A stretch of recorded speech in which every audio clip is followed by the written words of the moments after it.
problems, have higher rates of drug and alcohol use, antisocial behavior, domestic violence, homelessness, and unemployment. Okay? So it's well worth thinking about these dynamics that are at play with non-resident fathers as opposed to those who reside with their children. Not that those who are with their children can't have these problems, but it's been shown that non-resident fathers are more likely to have these problems. And then, as I stated earlier, about 40% of non-resident fathers involved in the child welfare system have 4 or more of these problems as it relates to these hardships, I should say, which obviously impact their willingness, ability to engage with the child welfare case planning and to continue and sustain their involvement. So there's a lot of fragility there in the lives of non-resident dads that needs to be taken in consideration.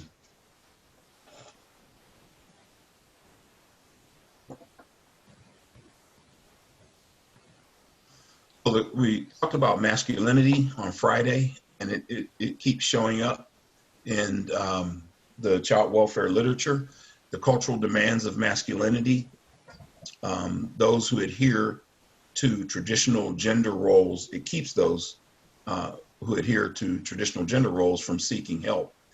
The traditional concepts of masculinity. And so looking at some of those hardships, on the previous slide, yes, systems play a huge role in those hardships. There is, systemic impact, systemic inconsistency, systemic oppression, systemic disenfranchisement that's sometimes inherent in the systems. But not seeking help exacerbates the issues that a man or a father can find himself in, particularly those non-resident fathers.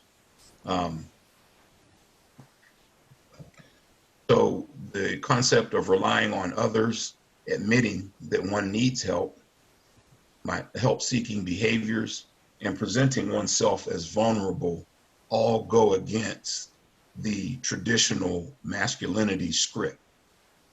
And it's very interesting, this masculinity. I mean, obviously you could do semesters on this, excuse me.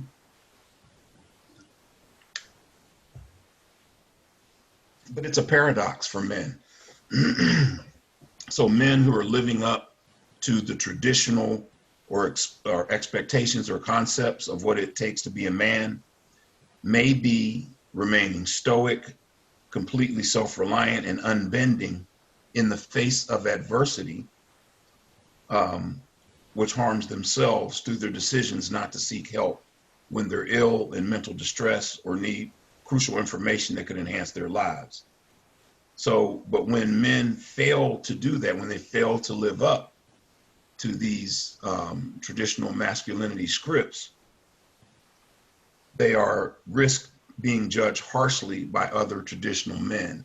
And I think we mentioned that last Friday, and it's such an interesting dynamic. To live up to the traditional script means I do these things, I don't get help, I'm not weak, I'm not vulnerable, I don't need anyone. And if I try to step out of that, then other men who adhere to traditional masculinity will police that. So it's a really tough dynamic, and that's why when I think about working with men, I always think about liberation, right? And that's not child welfare or family dependency treatment courts goals, but trying to think about how to liberate men from this box, so to speak, so they can take care of themselves and reduce the harm to themselves and to others in their lives. But it's such a paradox because a man can move a little to the left, a little to the right of that box, and there's another man waiting to give him that look that all men know that says, "Hey, are you sure you should be doing that?" And ironically, it can even happen between men who don't even know each other. That's how strong this is. This policing of this masculinity, as if one of us steps out of line, it ruins it for the rest of us. Which to me speaks to the fragility of the traditional masculine role. It's more fragile than it appears. So one Yeah, thing we can, I'm sorry. I believe that starts at a very, very early age. Mhm. I can use an example from my educational background.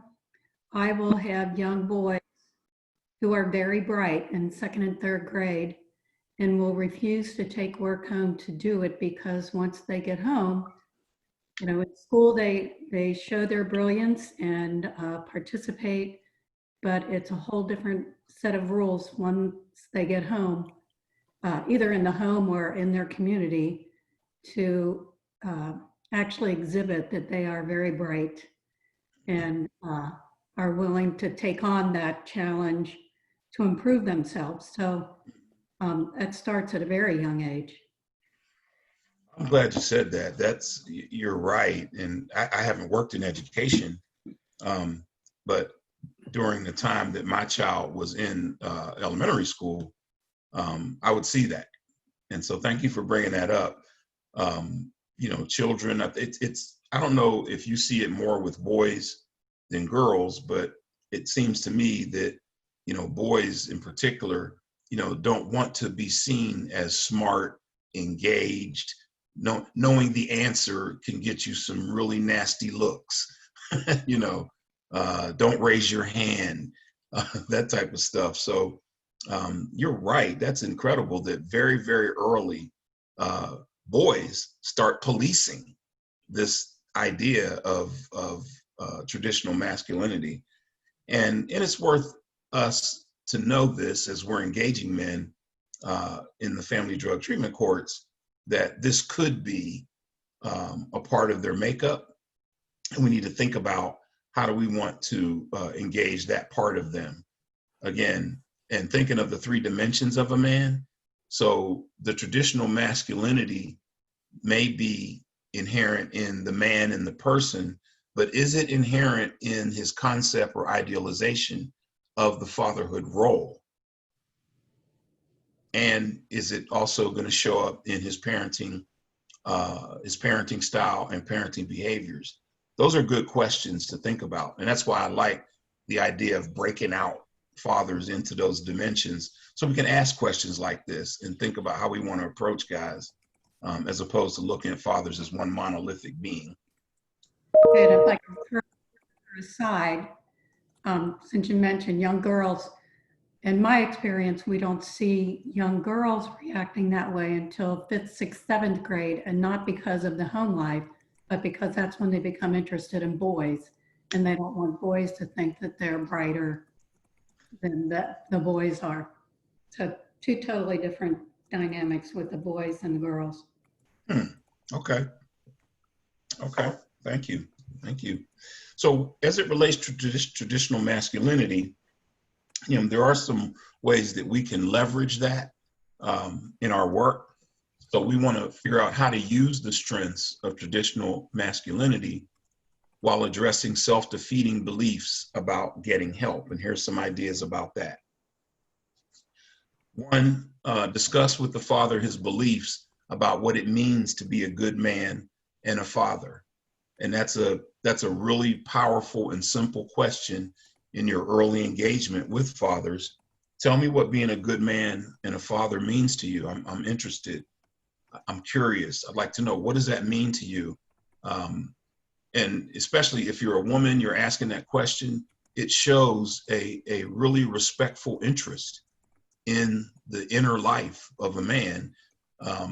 And, in my experience, men will talk about that, right? Because they usually hold very strong opinions and beliefs, right? And they're usually right on the surface too.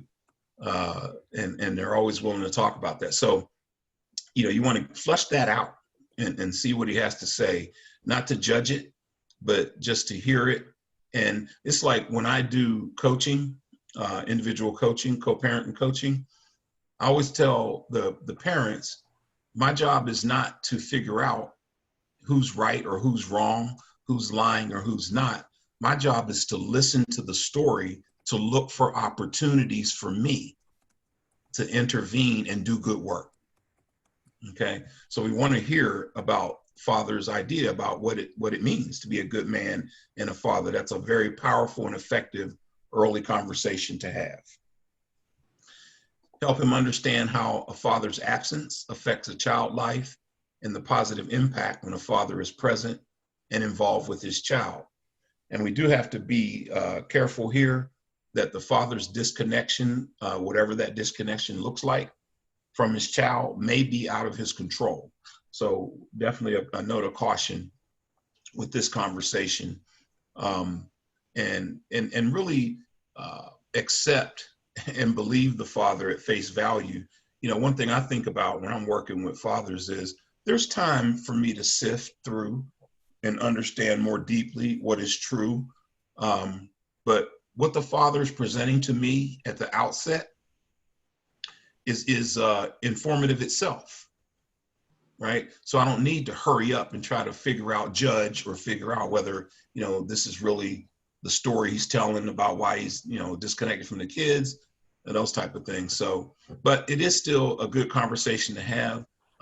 It's been effective for me through the years when I give, and I think I mentioned this Friday, when I give moms and dads information, research-based information, very simply, you know, organized for digestion, about the positive impacts a father has on a child's life, and what happens when the father's not involved. So.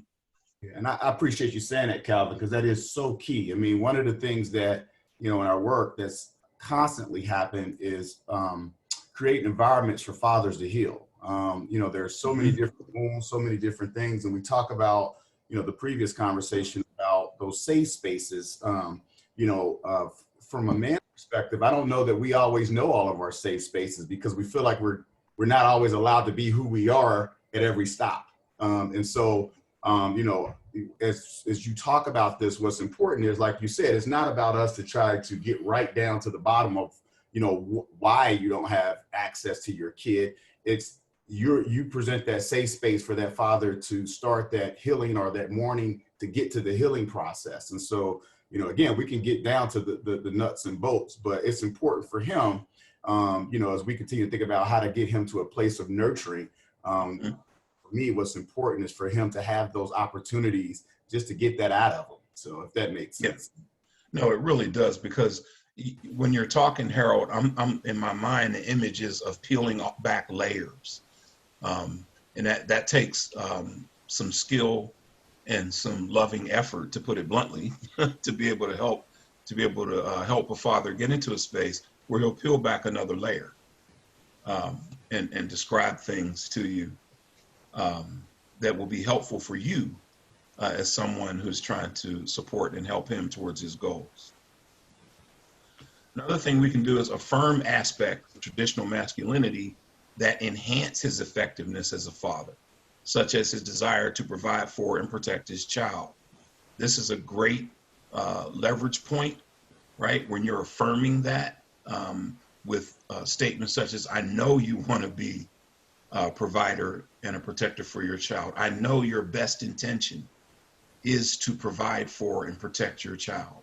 Affirming that, a simple statement, goes a long way to helping a father feel more comfortable and believing that he is safe and he can trust you and continue participating with you.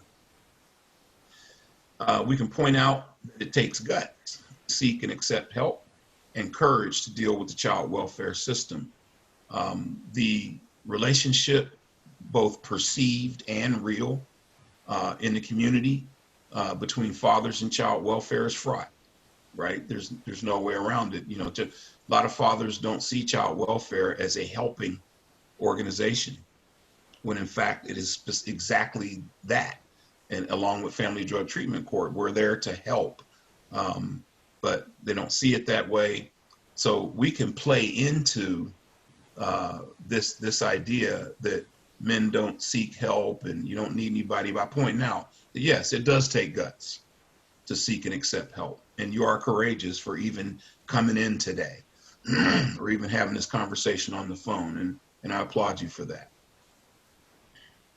Hey, Calvin, I think we should also remember, and I assume everybody knows, that the only public system that's set up to work with dads is the child support system, which is an enforcement system. And fathers on the street assume that every other public system is connected to child support. So they're worried as soon as they're talking to somebody connected with the county that, oh my gosh, this is going to get back to child support, or you're going to turn me in if I'm behind, that kind of stuff. So it's so important to separate that out right away when you're talking to a dad. Say, I am not involved with child support. This is not going to connect back to your case, but to acknowledge that I'm sure you're worried about that I'm with the county and this is going to get back to that system.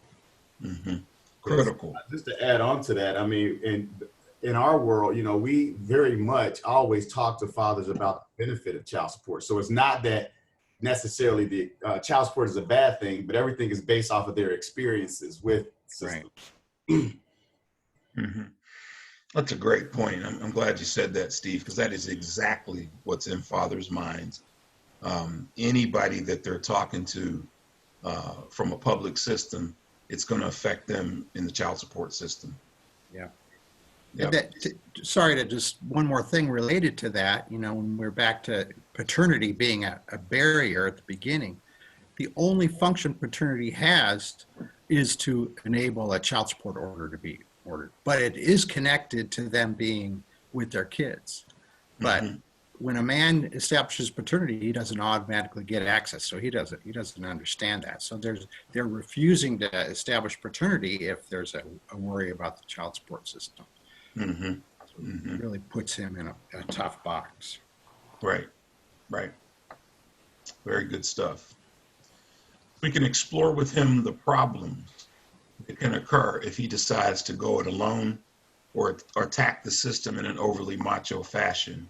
So if you get that sense that it is that traditional masculinity, that macho-ness, you know, combined with some of the things that Stephen Harold just said, you know, we want to help him understand that, you know, that could be adding more problems to your situation. We want to, and with fathers, it's probably better to ask him, what problems do you think could occur if you didn't follow this course of action, right? What ideas do you have about what will happen going forward? Now, depending on when this father enters the case, he could be adversarial, right? If it's right at the case outset, there's a diminished chance of the father being adversarial. But if it's a little bit later down the road, he could be adversarial, which could turn into intensity, right? And we want to recognize that for what it is, not this is just an angry man. We want to recognize it as this father is really bucking up against a system that he thinks is not for him and is not in his best interest. And so we want to say, well, you know, if you want to disengage, obviously that's your choice, but let's think about what could occur next. What happens next? And I want your thoughts on that. I don't want to tell you all these bad things are going to happen. What are your thoughts? And then I can educate you beyond that with regards to what is more likely to happen than not. And then we can explore with the father his hopes and dreams for his children. Then explain how you can help him devise a plan for working with the child welfare system to make those dreams a reality. Can't stress this enough. In social service, as it relates to men and fathers, rarely does someone consider, because of the intensity of the situation, the gravity of the situation, the urgency of the situation, as professionals, when we're engaging with these fathers, we tend to not think that this is a man who has hopes and dreams for his children, even in the face of extreme adversity. And as practitioners, working with thousands and thousands of fathers over the years, It's flat inspiring to me when I'm in front of a father and the situation has multiple hardships, multiple complicating factors, um, but the father is singularly focused on one thing: I want my child. I want to parent my child, right? And that's looking. I consider that view of being one-on-one with these thousands of dads over the years. That's like looking under the microscope, right? And seeing, deeply what's there, as opposed to community and society tends to look more broadly through a broader lens and says, well, they just don't care about their children or this, that, and the other, or other derogatory thoughts. So, but best believe every man has hopes and dreams for his children, and to ask about that and give some room for that to be discussed and described is an excellent skill for engaging men. Right? Hey, Calvin, Yeah. Leandra made a comment, and maybe you want to talk about it yourself, Leandra. It's a good comment. I know sometimes a lot of the fathers we see, they don't want to become involved because they weren't present for the situation that got children's services involved in the family's life to begin with. And therefore, they don't understand why they need to cooperate, why they're being part of the investigation, why they should be on a case plan when it wasn't, quote, their issue to begin with. And so we have sometimes a difficult time getting them to come on board when they're looking at it from that perspective, regardless to what other issues may have been discovered during this. Maybe there are substance use issues for that father, but his perspective is, I wasn't there when the abuse happened. I don't even have custody. This isn't my issue. Mm-hmm.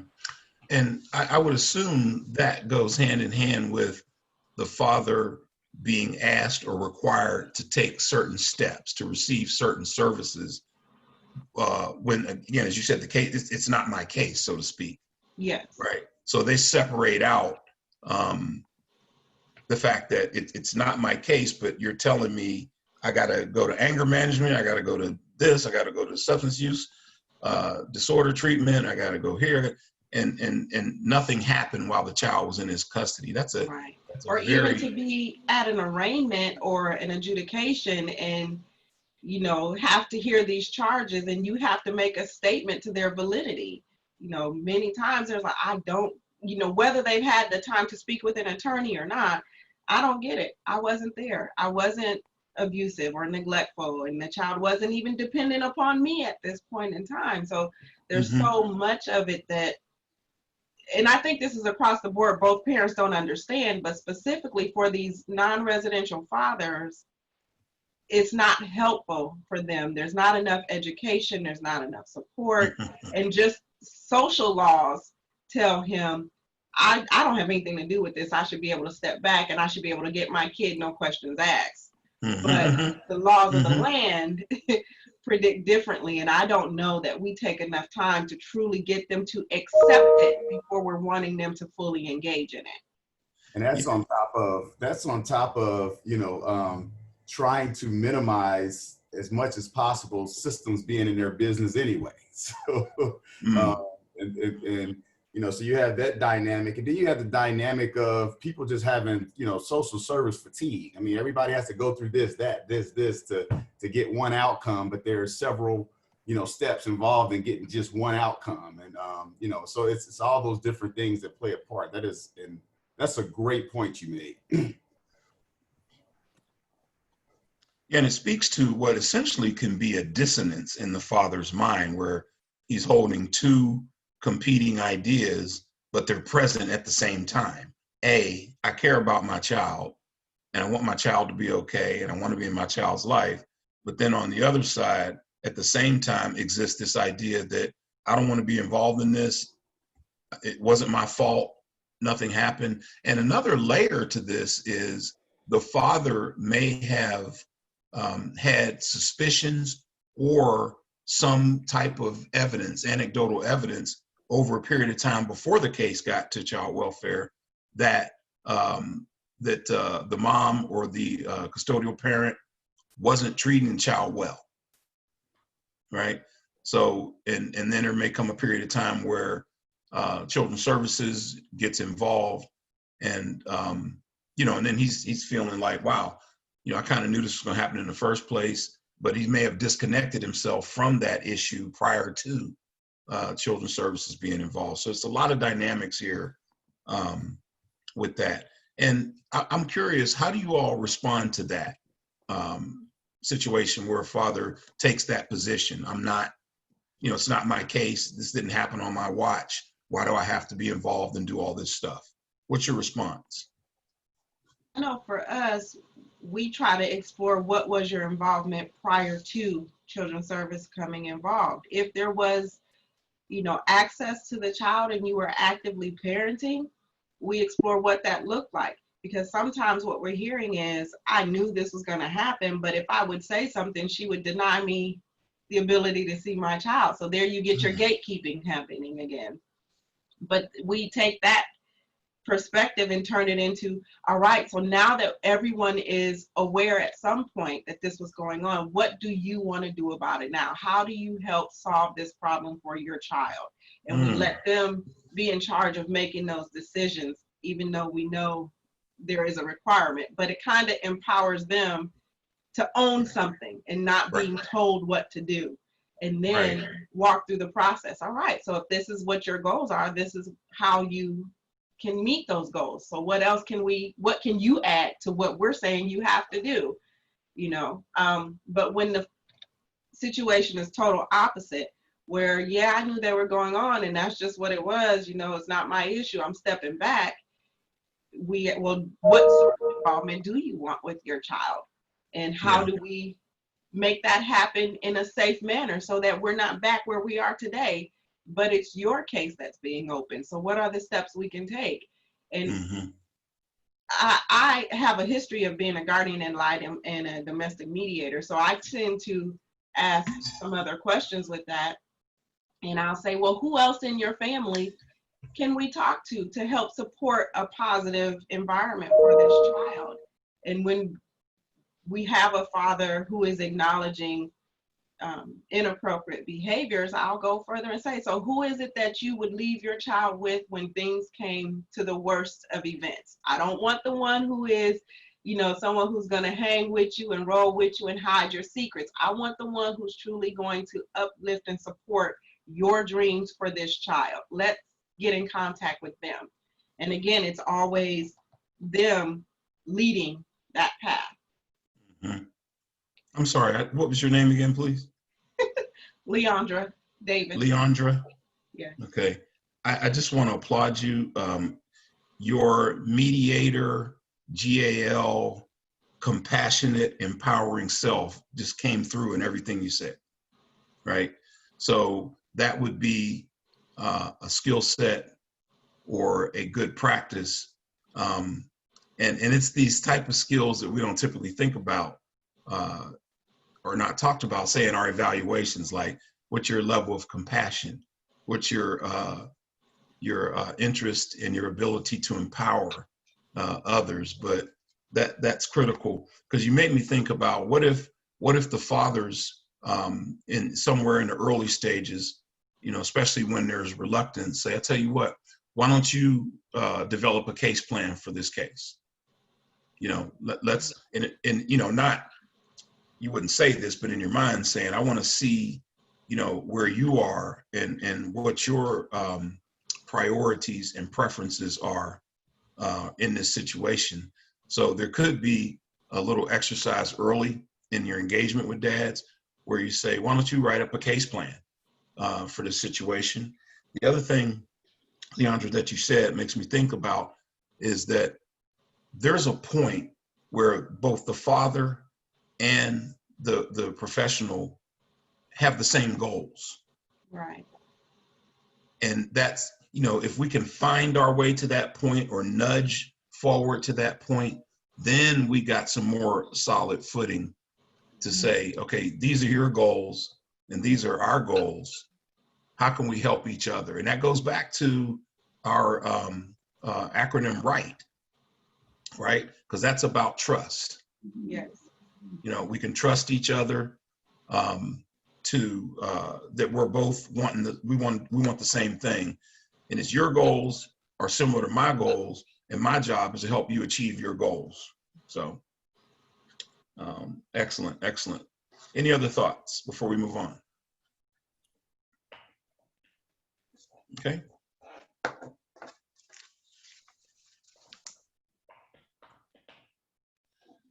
Okay, so male-friendly rapport building skills is something that it's worth discussing, and this is really good information to help us in the early stages of building our relationship with the fathers that we come in contact with. So although our work with the fathers is serious and involves serious matters, we want to try to make that early conversation warm, friendly, and informal. You want to be genuine, right? Most of us are warm, friendly. We want to be that way, particularly when we're engaging dads early in the process. So sit or take a walk with him side by side rather than face to face in the process of getting to know him. Now this, not being face to face can be based on gender and or culture, but the bottom line is eye to eye gets weird for men. They just stand in, you see images of that, and you see that as a portrayed as a strength where a man can square up and look another man in the eye, but it's just weird. So side by side is more respectful initially. It's even interesting, I watch a lot of Caesar, the dog whisperer, and he talks about, when you're facing a dog that you're not familiar with, the dog's not familiar with you, it's not appropriate to immediately to try to pat the dog on the head.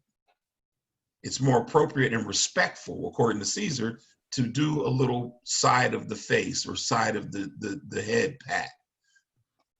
If I could, not to be across a desk from somebody, get out from behind your desk and again, sit next to. Yep, very important. I don't know that Caesar has to get the dogs from behind the desk, but I just saw that and had to pull it out there. All right. So that side to side is really important. Get from behind the desk. If you have to find a different room to talk to the father in so you can be in the best position to do this, then that's what you would want to do. So then you want to hold all calls, cell phone included, and give him your undivided attention. This communicates that his concerns are your priority. It is easy for a distressed man to read any disruption in your attention to him as a sign of disrespect. It can happen very quickly, and you may not even know that occurs, but he's just checking that box inside, that this is disrespectful, that you would take a call or say somebody pops their head in, hey, can I talk to you for a second? And you say to the father, excuse me. All right. It's easy for that simple act to be considered as disrespectful. And we have to remember that that father has likely been disrespected or put off by some other helping organization or person in his life. I want to greet him with a firm handshake and a reassuring smile. If appropriate, use slang that is common in the community. Ask him to explain any local expressions you might not understand. And again here, the trick is to be genuine with this. And be sincere, and you don't want to try to sound like one of his peers, but it is appropriate in relationship building to go, I don't really understand what that term means, and to say that lightly with curiosity. It's a part of building that rapport as the father slowly lets you into his world a little bit. share a little bit about your own life and background. And again, the key here is not too much. You want to keep the focus on him and be careful not to slide into comparing you and him or pressing how much alike you and he are, right? He's aware of the power differential in play at all times, but by opening up a little bit and sharing about yourself, it's hard for a person, even if they're not showing it on the outside, to kind of soften up a little bit about who you are when you do that. Here's a cultural tip. Avoid the "we're all the same" slogan, right? So a positive interaction that's happening in the early stages can get scuttled when you try to sell the father on the idea that we're all the same. You know, that is a very trite comment and can be taken in a negative light, especially against the fact that we're not all the same. We're all very different, you know. And so trying to sell that to a father can backfire on you. So in this whole process of sharing a little bit about your own life, you're not looking for ways to say we're the same, right? I'm just sharing a little bit, and I know in my mind that it is softening and opening you up just a little bit, even if I can't see it right away. Humor is good, but not telling jokes. And any humor should be about yourself. It should be more self-deprecating humor than trying to be humorous about someone or something else. You're safe when you're injecting a little humor about you. Then ask him about his work and interests and respond positively. If he's not employed, ask him about his employment or career goals, right? Keep that father thinking forward in a positive light. Talk about his career vision, hobbies, be interested and encouraging about this. I'm telling you, encouragement in a conversation, this is what can really work well, what I call in the clinches. You know, not when we're in boxing metaphor, when we're standing feet apart and throwing blows, but when we get into those clinches, it's the little things that matter, and the little rabbit punches to the gut. And so I look at encouragement as something that can be done in the clinches, in the small moments. Just give encouragement at all times. Really open somebody up to you. Here's a tip. It's helpful that whenever you meet or talk to the father, let him know how much time you have, how much time you and he have, and what you're going to talk about up front before you start the conversation. That's another really respectful thing to do, and lets the father know that you're really thinking, being thoughtful about his time. It also helps you, because once the father has that set up, okay, we've got about 40 minutes together, and here's a couple of the things I wanted to talk about or accomplish, and then maybe even ask him what type of things in our time together are you interested in accomplishing, right? But that sets the father up to know that, one, you're being thoughtful of his time, and two, it'll help you when that, because sometimes fathers, once they do open up, they go. So it'll help you remind, well, again, we've only had 40 minutes, so I want to hear more, but maybe we need to schedule another appointment. And I really want to stress that point. When fathers feel safe and feel comfortable, they will go. And Harold and Steve, I'm sure you can co-sign that. Yeah. So. Yeah, so much so that when I see a father on my phone and I know I don't have the time, I'll just send him a text and say, I'm sorry, I don't have time to talk right now, because I know that they want 15 to 20 minutes straight of just telling me their story. Right. And I to be respectful, I've got to give that to them. That's right. That's great. You used the right word, Steve. Story. Mm-hmm. People are not listening to men and fathers. Period. There are very, very few spaces in the father's community life, social life, work life, where somebody is really listening. I'm gonna give you an example of this. Years ago, I was working for an organization. We were putting on an event. I was in charge of the event. There were hundreds of people at the event. I'm in charge, so quite obviously I have a lot to pay attention to and to do. A man came up to me who had been involved in one of my fatherhood programs earlier, and I hadn't seen him in a while. And of course, I gave him that immediate few seconds of attention, like, hey, how's it going? Haven't seen you in a while. What's going on? And he goes, man, it's rough, Mr. Williams. And then he starts, because he's safe with me, and he starts talking. And like you said, Steve, I immediately realized this is going to be that story, right? So in the middle of that event, hundreds of people and all my duties, I made a conscious decision to block out everything else that was going on and give my attention to this man. And he talked to me for about 6 or 7 minutes, which is a long time when you're in charge of an event with hundreds of people, you know. So I listened, and I made it a point. This is what I'm living for right now, is to listen to this individual. A couple of days later, he sent me an email, and his exact words were, I could not believe that you took that time to listen to me. It felt so good. Thank you. Okay. So when guys get into that story, it is an opportunity, and it is a time for us to listen to the best of our ability. And again, that's where setting the parameters of time early can help, right? You may have time to go past the initial time frame that you all had to talk, but you may not. And if you don't, you can gently bring him back to that fact that our time is running short, and we still have things that both you and I wanted to accomplish here. I'm very interested in hearing more about your story, because, you know, and then again, with the encouragement and the validation, because your story is worth being heard.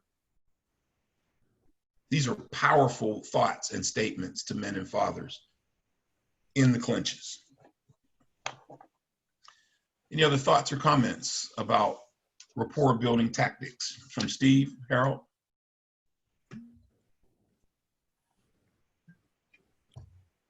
You're on it, my friend. Keep rolling. Seeing as there are none. The Colorado Promoting Responsible Fatherhood Initiative completed surveys with child welfare staff, fathers, community organization staff, staff from county departments like child support and foster care, on the challenges commonly faced when seeking to involve and include fathers. And this is what they came up with: getting information to locate the father, getting fathers involved in case planning, convincing the father that his child needs him to be involved, finding appropriate services for the fathers, working with fathers without slowing down case processing, getting other agencies involved to help with location services for fathers, and convincing family members that the father should be involved. My question is, does this list represent the challenges we face here in Ohio? Are there any challenges that we have that are missing from this list? And what solutions have any of you used to meet or defeat any of these challenges? And we're going to capture your responses on the whiteboard. Okay.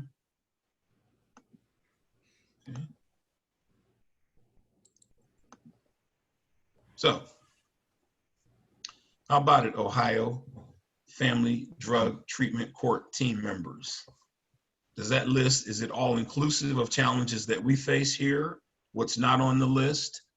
And how do we respond to some of these issues? I've never used the whiteboard, but let's see here.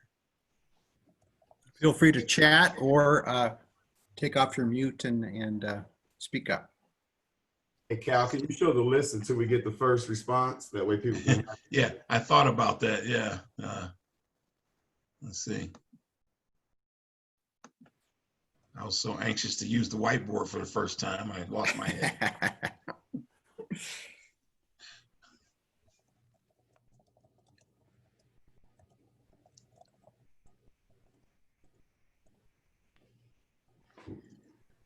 We can also go without the whiteboard too, if you want to keep eyeballing the list. Pauletta, do you want to share your comment? Yes, not C, convincing the father that his child needs him to be in his life. What about if the mother is involved with a significant other? And what do you say to the father, or how do you counsel him on the necessity of him to continue to be involved in his child's life? Mm-hmm. Mm-hmm. That other person who may or may not be a good person as well. Well, one of the things that I do is really impress upon the father that as a biological father, there is a connection that you and your child have that cannot be replaced. And it is worth nurturing, securing, and strengthening that connection rather than pulling away. I impress upon the father that your child will need you, does need you, but more importantly, will need you. And so we need you to take care of yourself, take care of this business, so that he will have you, when that time comes. And my thoughts, I don't say it like this, but my thoughts come from fatherhood research that, particularly in Cal Pruitt's book, Dr. Pruitt's book, Father Need, that biological fathers and children, the connection starts early, it starts strong, and it's everlasting. I mean, I'm starting to feel like I'm preaching, but the reality is the biological dad, that connection to your child is important, and you want to nurture, strengthen, and sustain that connection to the best of your ability. Kelsey's brought up something powerful in the chat. I'd love to hear her speak to it. Kelsey, would you mind unmuting and share this? Oh, she doesn't have a mic. Okay. So here's her comment. Some of you are seeing it. It's possible that one day you may be faced with a decision, her or the children. She describes this as harsh, but a true reality, especially if the significant other is abusive. Mm. Yeah, what she's speaking to is there have been times where we've had fathers, and one currently who, with his situation, it wasn't necessarily he that was the abuser, but it was his significant other that was abusive to the children. And he was faced with that decision and told, you might want to keep that in mind as you're moving forward through your case plan. So she has children and he has children. His children view her as the aggressor and the abuser, and it is documented as such. Her children view him as the abuser and the aggressor, and I believe is documented as such for them. But it's very difficult to keep him focused, to keep him in line, because he doesn't see that there was ever the abuse, especially from his significant other. He's not addressing anything on his part. Yes, it is a very toxic relationship. They're very codependent. Neither one of them will get a job independent of the other. Through the course of our tenure together, they've had 3 or 4 jobs, and every change, they are within days of going together to the new location to work. But he doesn't outwardly portray an understanding of his responsibility to these children as a father. Whenever he misses something, he doesn't get the priority that the children should have for his decision-making processes. He doesn't seem to understand that he can have a relationship independent of this significant other. It's very difficult, very, very difficult, but yet he wants to continue to work towards reunification with the children, but he's not able to show everyone involved where he's working for the children. Mm. Mm-hmm. Mm-hmm. And I don't want to oversell behavioral economics, but when we get to that point, we might gain some insights into some of those behaviors, because what it comes down to is there are a lot of decisions that that father needs to make. And decision making is what needs to be examined. Now, of course, there could be other factors in his life. I certainly don't know, just hearing your story, the state of his mental or emotional well-being, or what trauma or wounds he's thinking and operating in current life through. But there definitely could be things that are weighing down on his ability to make decisions. And it sounds a little bit like, and I'm not trying to diagnose from afar, but I can't help but think about maybe he's not trying to make a decision at all. Right. Well, we have a unique situation with him in that he's one that I'm wondering, is there some abuse in his relationships and he's the victim? One, we're unique in that we have him in our program. His significant other is a graduate of the program who is now asking to be reinstated, and his wife is currently in our program. When you're looking at the dynamic of these two women, they're both very, very strong-minded, authoritative women. Mm-hmm. And I'm just wondering how much of all of this and the women he chooses to be around, their roles in the relationship, on the outward, he will tell you he is the provider and the alpha. But in relationships, looking at the two that we have the ability to examine, it doesn't appear that way at all. And just me, I'm wondering, what is there abuse between him and these women in the relationship? Does he, not right or wrong, but does he need to have the female in his life who is more dominant so that she can be the decision maker? And therefore, as you say, he's trying not to make the decision. And it's not that that's a bad thing, but if that's how he is, we as providers need to understand how to play to that strength and or weakness for him. I agree. And he's not giving us any insight to be able to help him with that. And it also sounds like the question or the conversation about, you may have had this, his ideal circumstances, describing the ideal for him. You know, what does that look like? Let's sketch it out in as much detail as we can. Like, say, 5 years down the road, all of this is behind you. What's the ideal circumstance for you? And then kind of backtrack on what might get in the way of that occurring, or in that story, you listening again for opportunities to leverage something to open his mind up to another perspective. Yeah.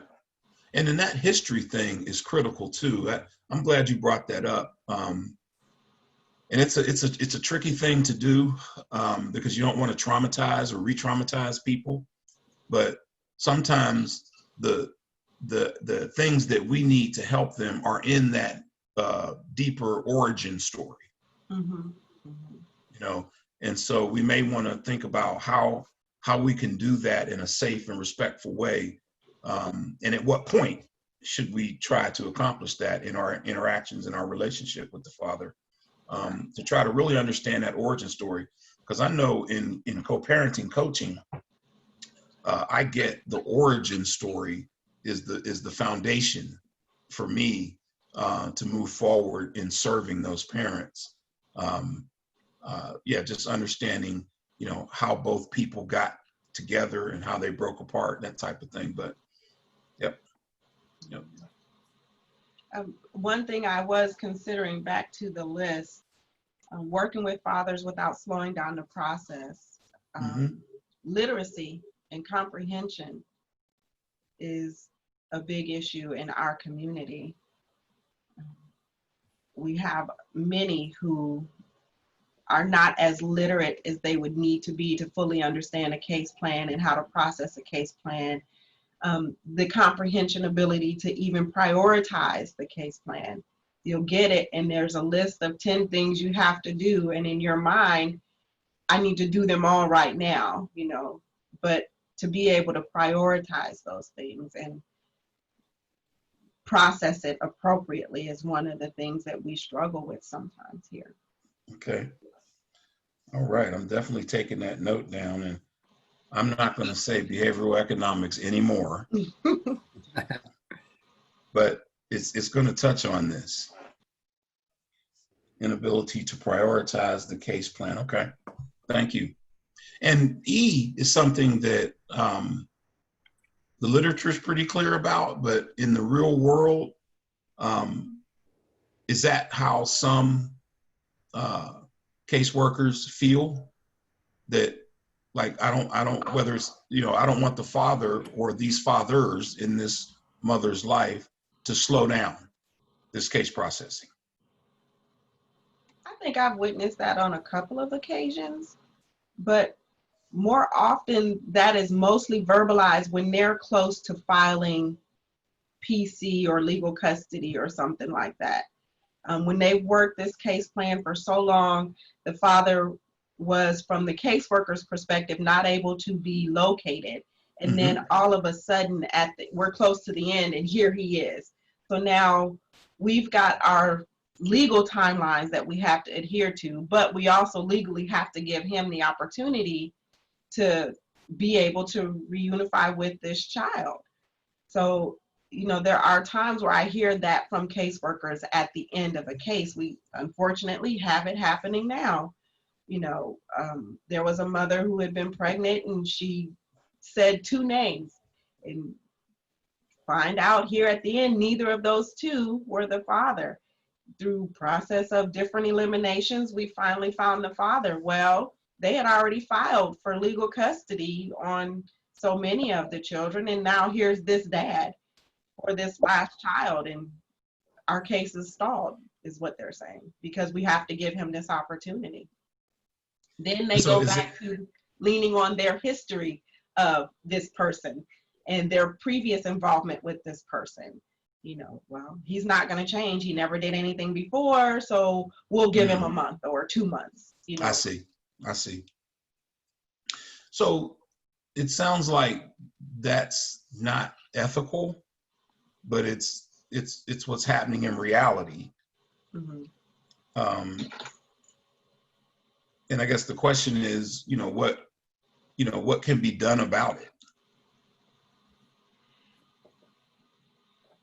I have to keep in mind that as much as we all work together to achieve these common goals, we all still have regulations and guidelines that we have to operate within. And I have to keep in mind that that is not my job. I can't tell you how to do your job, but I can ask questions to help me better understand the decision-making processes that you're going through, so that if I face this again, I can better prepare myself on how to help advocate, is the only word I have, but how to help advocate for this parent who needs that opportunity. Especially when it's something new. You know, yeah, I know you've got to close this case within a year, and we're at month 12, day 1, but you still have to give ample opportunity. So therefore, I need to brush up on other possibilities. Well, what else can we do? I also know that you can file for extensions. So what if we're at year 2, month 12? You've had 2 6-month extensions on this case.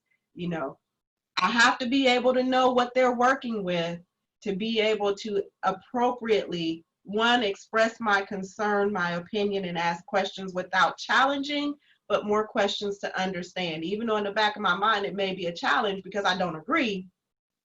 But if I can't understand and can't figure out where you're coming from with this, I can't do a better job for myself, the people I'm working with, or even help make an effective change in the entire process. Okay. The thing that I really jumped out for me is the idea of experiencing that, educating yourself on that particular circumstance so that you can be better the next time. Right? so that Yeah. this becomes a situation where we gain knowledge and experience, so that we can maybe do something differently the next time, either earlier in the case or when this happens just like this. I know some good strategies to use at this point. Right. Yeah. But understanding, like you said, that, regulations and guidelines that are prescribed by law are at play. Yes. Right. And, again, that at some point, well, that could be something that needs to be explained to the father in a way that's I'm trying to help you, but here's what we're working against. Mm-hmm.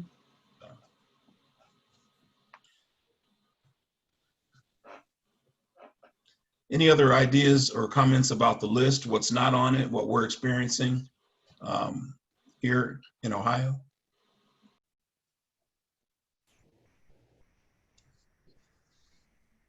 Okay, we'll move on. So identifying, locating, contacting, and engaging dads. Look at some strategies around that. One is educate professionals and the broader community on the value of father involvement. And I think we heard from the participant who was from Coshocton that when you're in a community that values father involvement at a community level, then it has to positively affect the job you have to do as a child welfare professional or a member of a family drug treatment court team when you're working with fathers.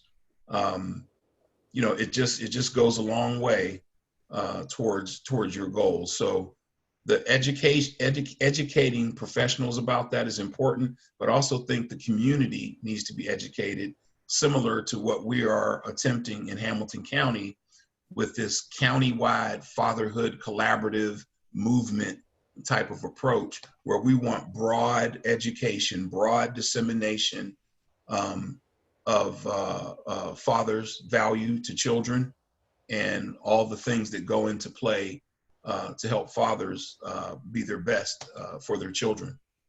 So that we're just starting to change minds, or even if not change minds, just add information to the thinking of people in many systems as it relates to fathers.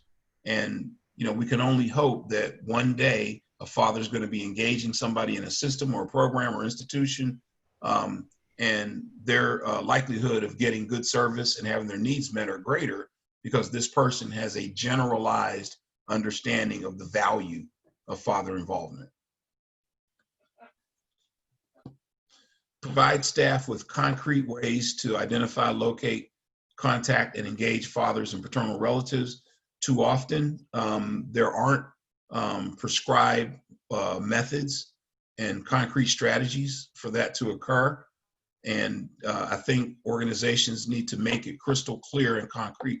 Here are the things that you do. Here's the things you're allowed to do, you can do, you could do to identify and locate that father and or paternal relatives. And then make that list iterative, make it grow, make it ongoing. It should be something that people are sharing with other staff. Provide child welfare staff with tools and access to family finding resources. Prioritize identifying fathers and timely paternity testing.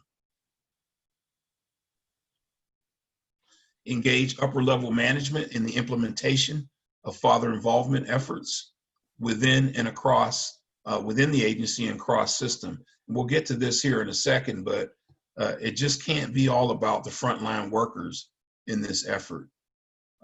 The entire agency, the entire system has to have the same goals and be engaged in the effort to improve and increase father involvement and inclusion in case planning.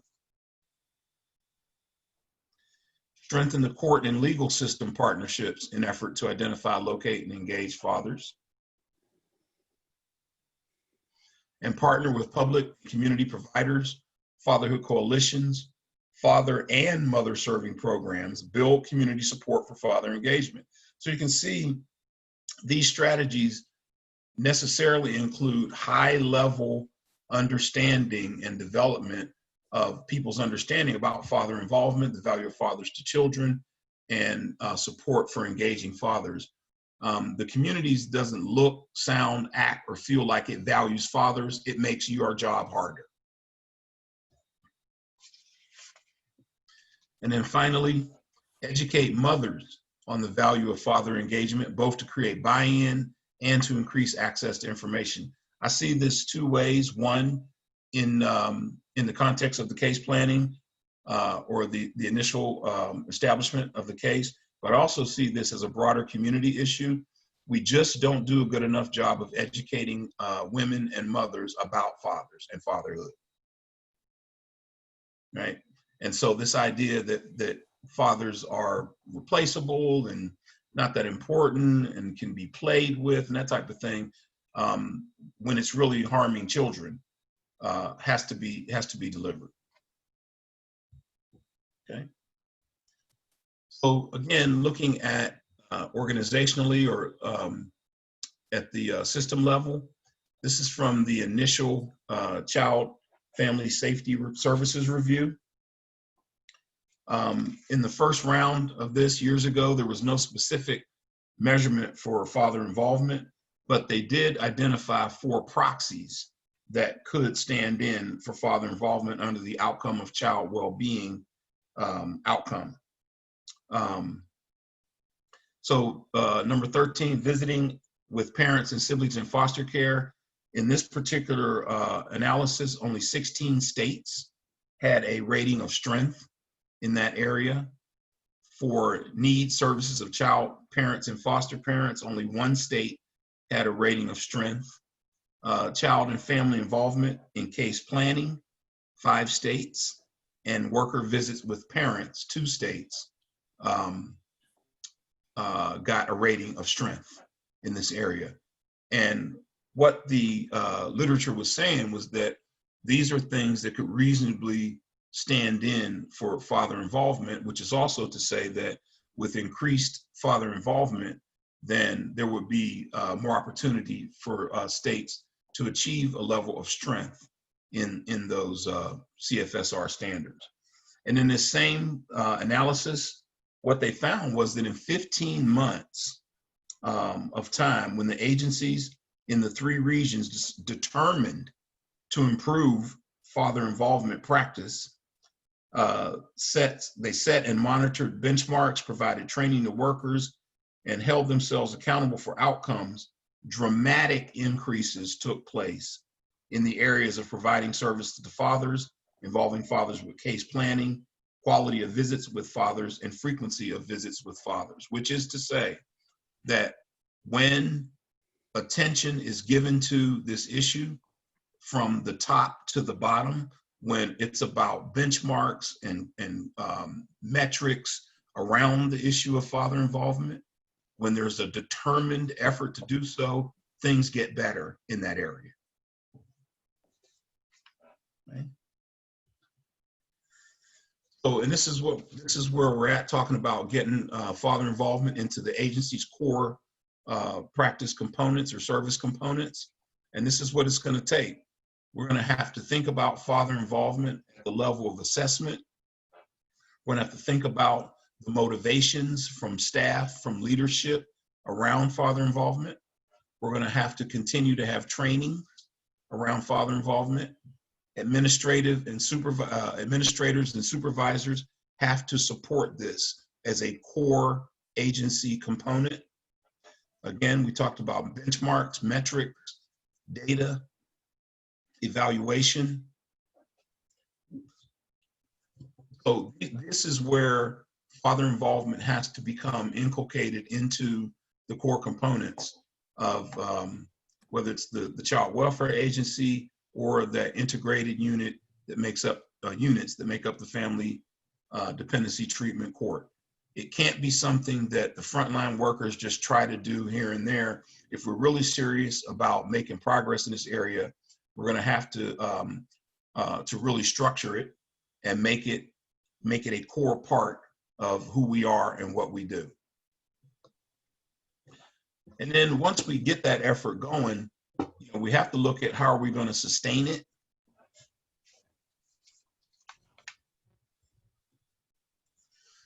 One, by measuring how well our strategies worked, the strategies that we sought to improve father involvement. Without measuring it, we're likely to not be able to sustain any progress that we've made. Develop local data on father-involved child welfare cases. This was interesting to me because it made me question, in a local area, are there any data sets, informal, formal, around father-involved child welfare cases? If somebody came to you and said, give me your stats on father-involved cases, what would you have to show them?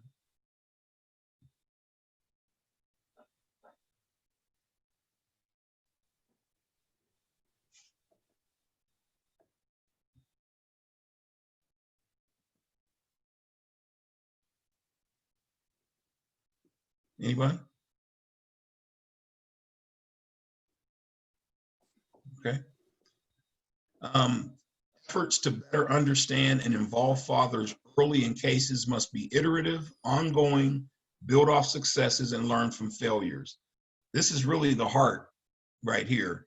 We have to continue to try again, look at what worked, what didn't work. And again, all of this has to be tracked in some way. And this isn't about adding just another thing for somebody to do. If it becomes a core part of the agency practice, then it flows much more easily along with our present duties than to be seen as something that this is something from outside what we normally do, and now we have to do this thing. But it can be very easy to set up ways to track different aspects of father-involved cases, and then use that to continue to iterate and build your efforts. The entirety of the Family Dependency Treatment Court team must be in tune with this commitment and this effort. Okay, it can't just be one part of the team. We're going to talk about that here in a second. And then value all ideas. Most interesting or good ideas seem counterintuitive or illogical at first, but we have to value all ideas in order for us to be able to come up with a few good ones that actually work. Can't just start dismissing people's ideas out of hand. We got to let those ideas live for a little bit, because it might be that so-called bad idea that twisted a few degrees becomes something amazing that we can do.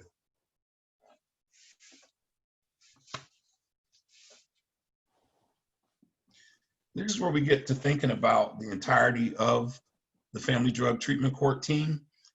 It is a collaborative in the sense that we have multidisciplinary, interconnected parts of several systems, public, private, community-based, all partners and service providers. So staff and key personnel have to have that buy-in to the goal of improved father inclusion and involvement.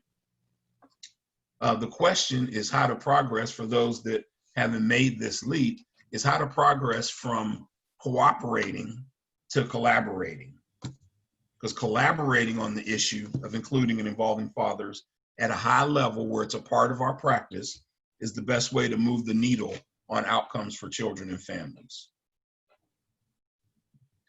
So collaborating on father inclusion and involvement, I've listed, just at least some of the components of treatment team that our families are engaging.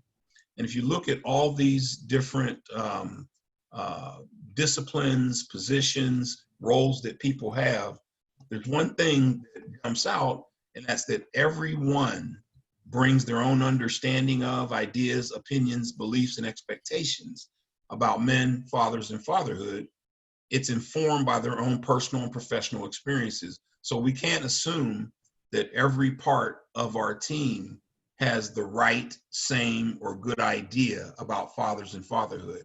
And we need to flush that out, right? If we're going to collaborate on this, we need to really understand where people are with regards to fathers and fatherhood. One way to do that is through organizational assessment. Here's one example. The National Fatherhood Initiative has something called the Father Friendly Checkup. They do have a version for child welfare. There is a free version, a free basic version, and then there's a version that costs, that comes with technical assistance from the National Fatherhood Initiative. But the whole idea here is that we need to set a baseline from which to measure progress and begin with an in-depth assessment of the team's assets, liabilities, strengths, and weaknesses as it comes to engaging fathers. Here's another example. This is from the North Carolina Department of Social Services, and this checkup is part of their best practice guide for engaging fathers and non-custodial parents. It was designed for the child welfare setting.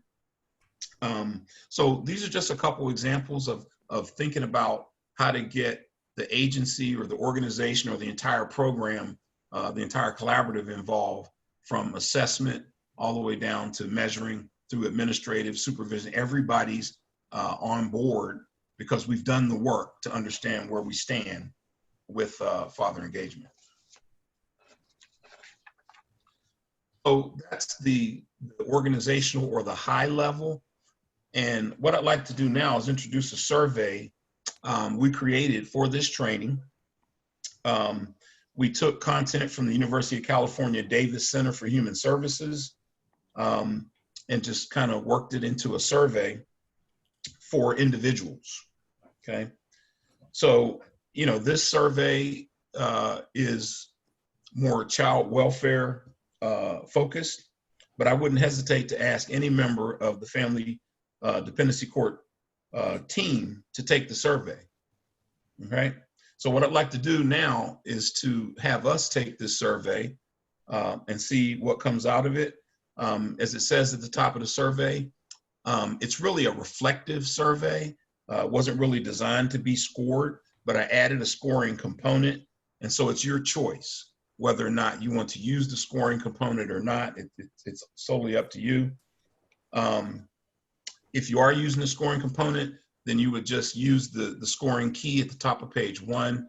And then at the end of each question, the line next to NA, you can write your numerical score in. It'll help make it easier for you to tally up your scores when you're done. So Steve, are we all set?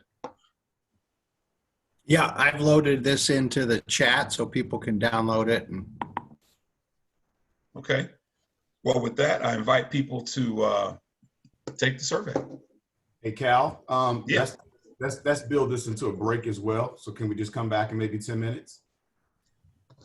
Oh, it's like a survey break survey?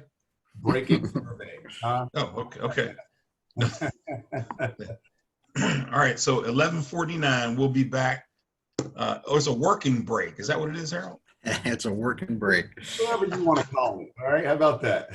10:50. Okay, good. That's good.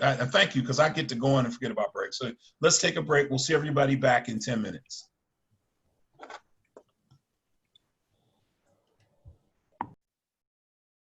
All right, the recording is restarted. Okay. Calvin, Leandra just posted something that's interesting we'll have to look into. She's curious about how the Comprehensive Addiction and Recovery Act of 2016 will affect work with fathers. The CARA Act. I'm not familiar with it, but I'm sure the Me neither. attendees are. Anybody have thoughts about that for Leandra? So CARA is an amendment to, oh, my mind just went blank, CAPTA, the Child Abuse Prevention and Treatment Act of 1974, I want to say. Basically is what it is. It's an act to help with child abuse and protect children. And it's been amended many times over the years, but in 2016, it was amended again. The most prevalent things you see from CARA now would be more access to treatment for veterans and, you know, everyone else who needs inpatient treatment, the Narcan that first responders give, the drug take back boxes that are readily present. Well, there's a specific part of CARA that says for every child born affected by or exposed to prenatal substance use, from prenatal to 12 months, there needs to be a plan of safe care developed for this family. And in that plan, you're looking at ways to help with treatment so that children won't be exposed to substances anymore.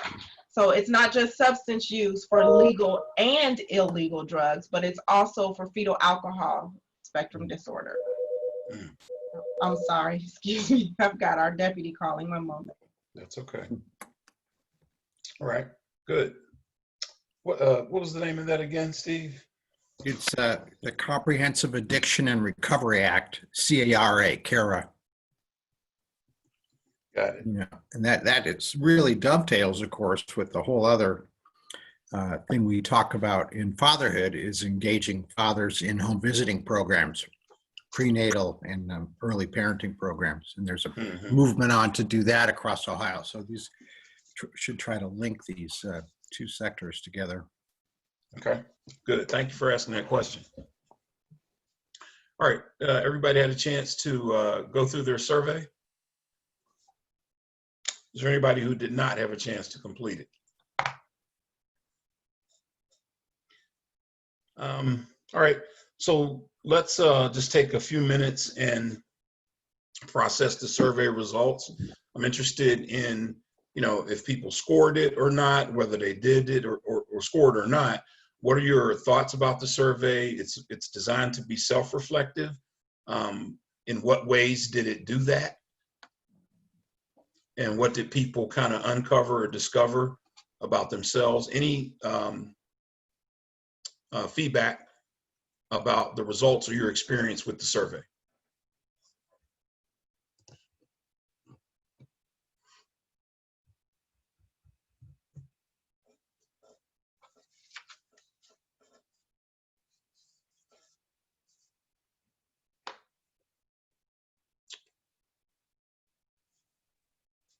This is Kayla Jones from Asheville County.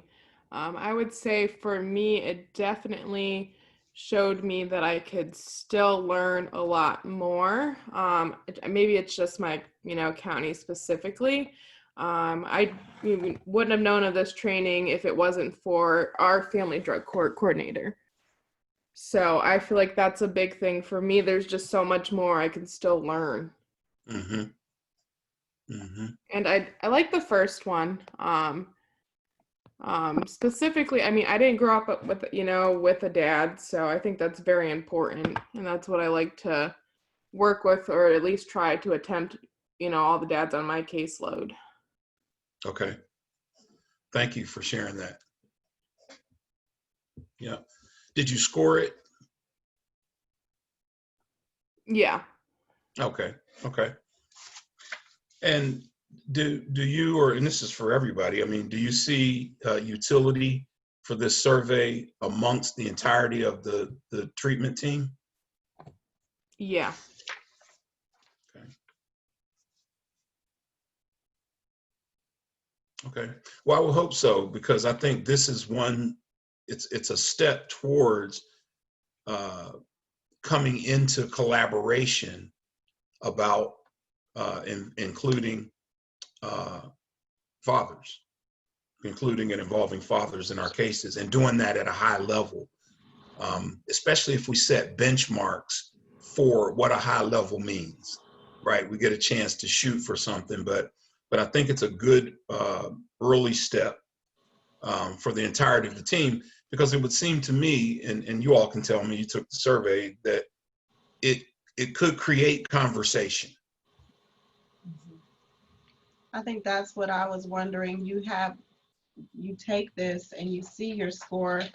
Am I to understand, once you score it, what do the numbers mean?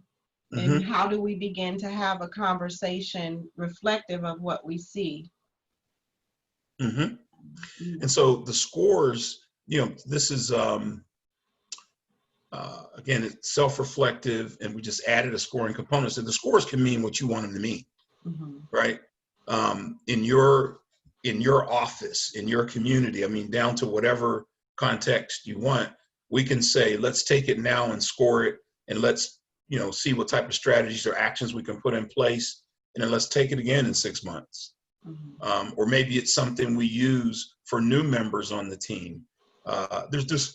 I just wanted to try to give you all a tool that you could kind of customize Right. and use in a way that made sense for your local area.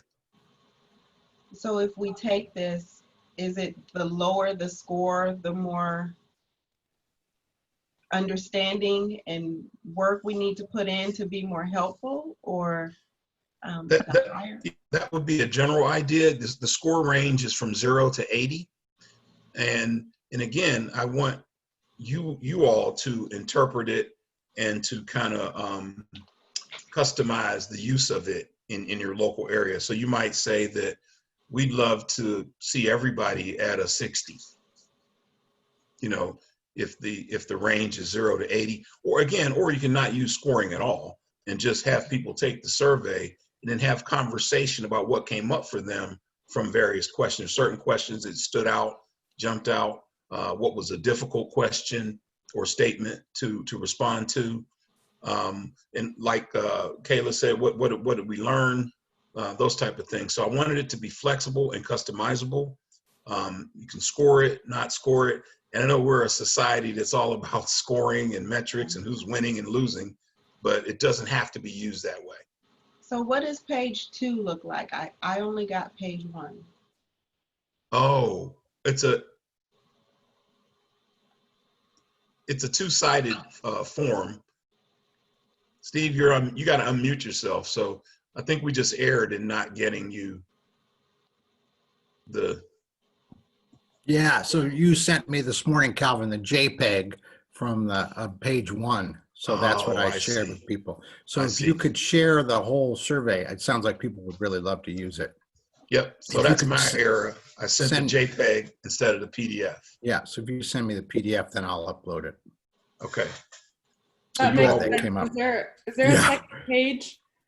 Yes. Okay, because I was wondering, looking at my score, I'm like, you said up to 80 something. I was Yeah. like, how did you get that high? Yeah. Right. I did the math. I was like, I'm missing something. Yeah. Yeah, Your me score was too. pretty low, right? You're like, oh my goodness, am I going to make it?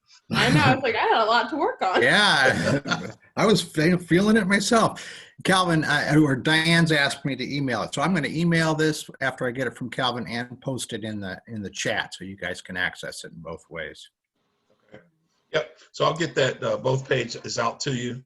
But again, we developed it specifically for this training, hoping that it would find some utility. And just from some of the few comments, it seems like it can. Can I make one last comment? Yes. I would say a lot of those questions in there, if our agency specifically scored low on that, then maybe I would suggest maybe we need a training on that particular question. Excellent. Excellent. And this will come up too at other points in this training, but there is a technical assistance period that is a part of our engagement with the statewide system improvement program. And so that may be something that you may ask of us a month or two down the road. I think it would be interesting to couple this with taking the ACEs. We've incorporated that into a lot of what we're doing, and we've also taken the initiative to give it to the community as we're working to become a trauma-informed community. And we took it to one of our local school districts, and everyone in that district participated just prior to the school year last year. And what they found was most of the teachers had higher ACEs and the administrative staff had very low ACEs. And it showed them how they worked with the children who had high children's ACE scores, and their families appeared to have higher ACE scores. And so here with at least my staff here with my drug court, we've given the ACEs, we've taken it ourselves, and we're looking at where our numbers rate. And I would be interested to compare that with what this is, to see if there's any correlation and how we're working together and the compassion and the understanding that we have. I just think that would be very interesting, and it would help us better understand how to work with those who we're working with. And I'm sorry, who is this talking? I'm sorry, it's Leandra. Leandra? Okay, that's an amazing idea. And if you're going to do that, I would love to hear about it. Sure. Yeah. Okay. Calvin, I wonder if I could put Angie on the mark here. Angie made a good comment in the chat about tracking data, how different agencies do that. Would you be willing to speak to that, Angie? Sure. I just don't always trust my dogs not to start barking in the background. No, as I was looking through this, it was kind of interesting to think about like what I may or may not know based on the information that we get. So just between our court system and our child welfare, we look at cases so differently. We call them different things. You know, is it mom's name versus family name? And it's interesting to think about the pieces that I may be missing, I guess. Mm-hmm. And you're relating that to, because if there's that disparity in terminology and language, then what does that say about the data, right, that comes from each, that gets aggregated up, right? Right. Mm-hmm. Mm-hmm. Okay. Great point. Yep.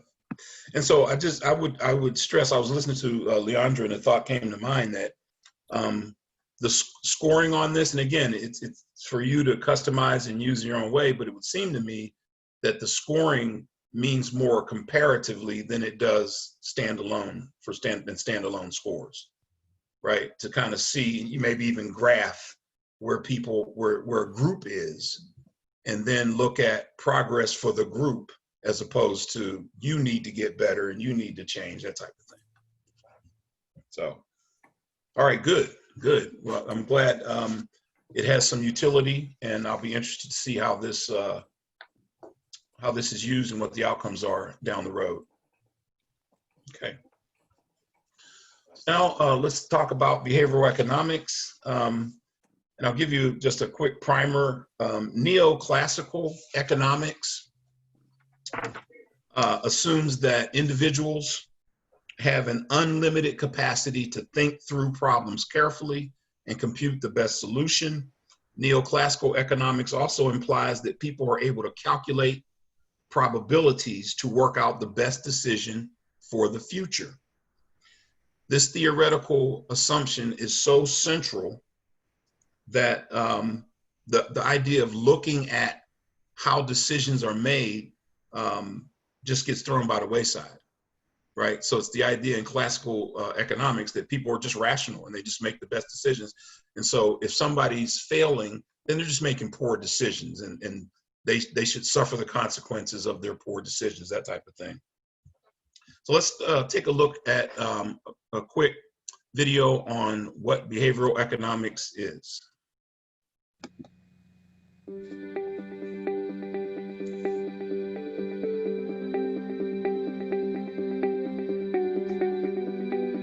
Behavioral economics is the discipline that combines insights from the fields of psychology, judgment and decision-making, and economics to produce an understanding of the way humans make decisions that is more accurate and more robust than any one of those fields could produce on its own. Now, unfortunately, one thing that behavioral economics teaches us is that humans can be quite bad at making decisions. Behavioral economics then gives us a way of thinking about what we can do about that. It's very costly to train people to become better thinkers. It's just very hard. You can do it, but it takes too much time and energy. Instead, behavioral economics suggests that we can change the environment in which people are making decisions and tilt the field in favor of better decisions. This has wide applicability. You can think about domains such as financial decision-making, health decision-making, workplace productivity, and frankly, life happiness.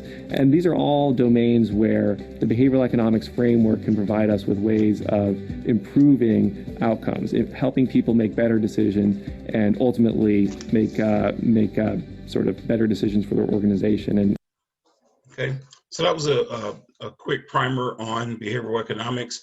Let's move on. Let me get this out of my way here. There we go.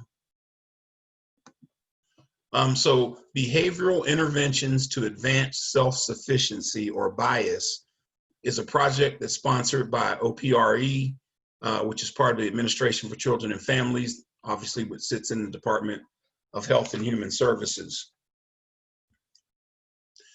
So the BIAS project uses a research lens to examine programs that serve poor and vulnerable populations in the US. And there are three kind of broad lessons I pulled out from their discussions about the work. One is that cognitive resources are limited and can be overwhelmed. And because of these limits on cognitive ability, people economize on cognitive resources when making decisions. And this is particularly salient for human services programs where the beneficiaries must often participate in detailed orientations about rules and responsibilities and procedures. And so what does that mean? It means that people are going to take the shortest path, the shortest amount of attention in terms of economizing on making decisions because their resources are limited. And that's all of us, right? And then you add in the context of poverty or a life that's filled with threats, danger, and violence, right? It's going to further impede cognitive resources. The second broad lesson is attention is a finite resource. All of us regularly forget and neglect to do important tasks whose benefits far outweigh their costs. Again, for a brain, a mind that is under the pressure of poverty, lack, violence, etc., it's going to be harder to maintain attention on a particular area or item. Third broad lesson is exercising restraint depletes a person's available stock of self-control. And BE, or the BIAS project, presents the idea that the limits on self-control might explain why people sometimes fail to follow through on decisions they made and why minor inconveniences can lead people to abandon their goals. Okay, and we talked about earlier the father and the staff person, you know, getting to the point where they have the same goals, but the father, in the circumstance he's in, may have a decreased capacity to retain and acquire the self-control that allows him to continue to achieve those goals. So in essence, what behavioral economics is saying is context matters more than we've ever thought, right? So that the people in poverty are not the problem, poverty is the problem. Poverty begets a diminished capacities, diminished cognitive capacities in a way that makes it harder for people in poverty to make decisions in their best interests, okay? So the BIAS project is examining how clients and program operators alike procrastinate, become overwhelmed by choices, miss important details, are swayed by subtle environmental cues, and rely on mental shortcuts, sometimes called heuristics, to make decisions, right? So this is a way of looking at how people make decisions versus what decisions they make. And there's just a really exciting field, and it is the BIAS project is applying it to human services, and there is a BIAS/NG, or next generation, where they have looked at behavioral economics in the child welfare space. And we're going to talk more about behavioral economics tomorrow morning. But I just wanted to give you that primer. And now let's watch a brief video about BIAS project and behavioral economics as it relates to human services programs. Oops. Okay, maybe we're not going to.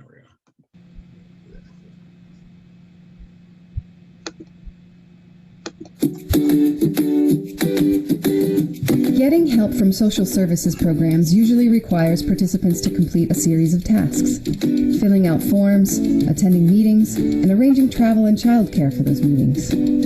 But participants don't always complete these tasks.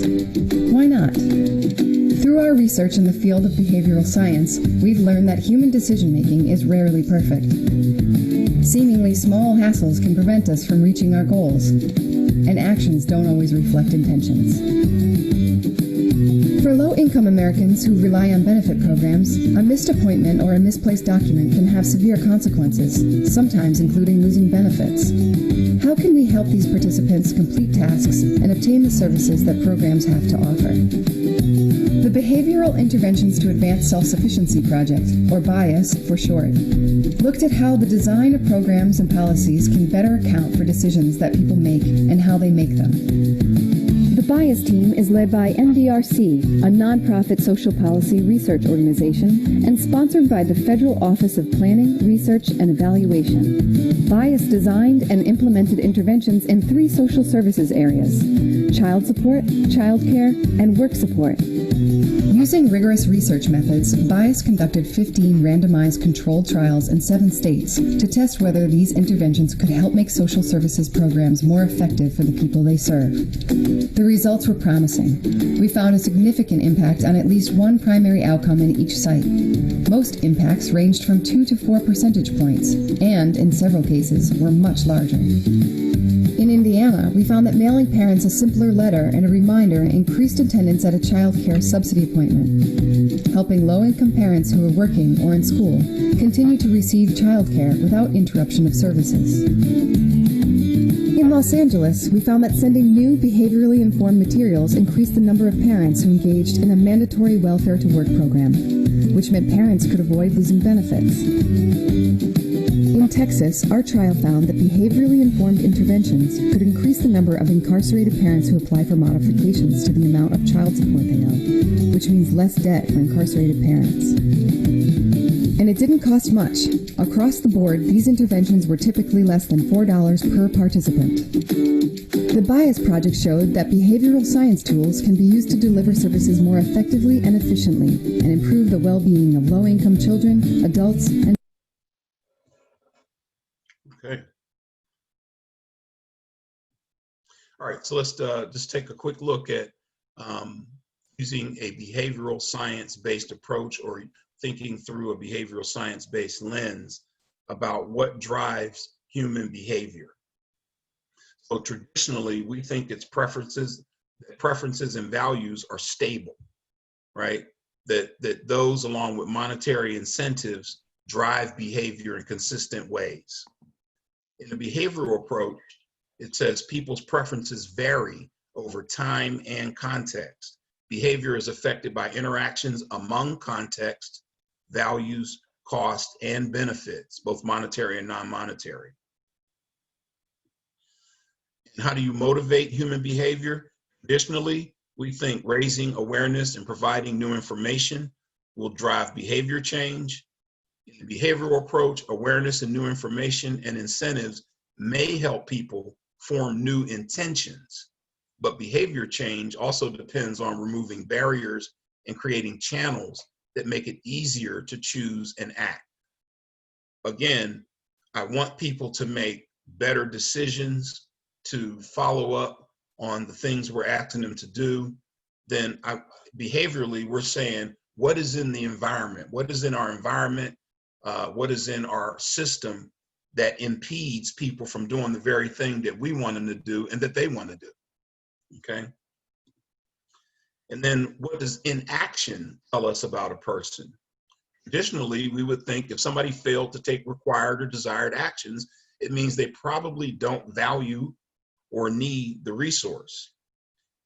Behavioral approach says inaction may not accurately reflect preferences or needs. It may indicate complexities or barriers in the context. Just want to stop there and get people's reaction to this. And I'm really interested in how many people are informed or have some knowledge about behavioral economics. And then just more general, what do you think about this field of science and how might it help the Family Drug Treatment Court team?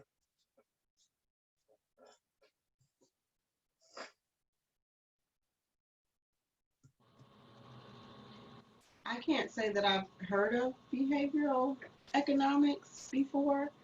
I find it very interesting. Um, I think for what I've observed in our court, we do tend to lean towards the behavioral approach of things.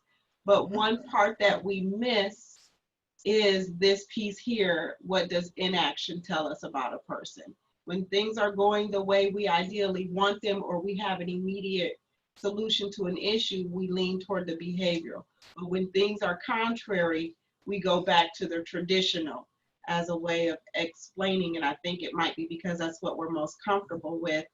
And it's the path of least resistance for us Mm-hmm. Mm-hmm. as Thank you. providers. Yep. Thank you for sharing that. That sounds so right. Because we are wedded so much, or as I said earlier, the kind of neoclassical economic approach is so central to how we think about people's behavior that, yeah, you would say, well, if they're not following through, then, you know, they don't want it. You know, how many times have we, some of us have even said, or we've heard some of our peers saying, well, they don't want the help. And what we may not know is that they may be at that moment in time, they may be at the limit of their cognitive resources, right? And that their inaction may be saying something else. It may be saying something about us. It may be saying something about the environment that we operate in, that we ask them to come in and expect them to function in a particular way, but the environment's not set up in the best manner for what we want them to do. Now, I also wonder, in going by the behavioral approach, will we get to a point where sometimes, or let me phrase it this way, sometimes I feel as though we are so involved with this approach that we borderline on enabling our participants with the way we choose to adhere to the behavioral approach. And it's hard to differentiate being strict to this model versus enabling. And then we tend to get frustrated with the same result, the same result, the same result. So what I would say is, you know, anecdotally or instinctively applying a behavioral approach is beautiful. But I would say that if we wanted to really improve performance or compliance, you know, we would want to test behavioral approaches in a manner that gives us some information, not just keeps us relying on our intuition, right? So that means that we would want to say, what do we want to improve? Well, let's have a group function in the normal manner, i.e. the control group, and let's have another group where we implement this slight nudge or this little trick, this little change in how we're doing things in the environment and see what happens, right? And try to measure that. You don't need the university, the IRB and all that. That's something you could do in your office, right? And just say, you know, let's try a couple different approaches with a couple different clusters of clients and let's see what the difference is. So that's one thing I would say. The second thing is that a behavioral lens, I think, is better than the traditional lens, but I think we need guidance from people who have expertise in this approach, who think about, study, and research behavioral science to help us. So one of my thoughts was, and I don't know if this is possible, I just had a thought when I was putting this together, wouldn't it be great if someone like the Ohio State University Extension Office worked with child welfare and family drug courts around the state to test behavioral interventions in areas where we want to see more compliance or improvement in what we're asking people to do.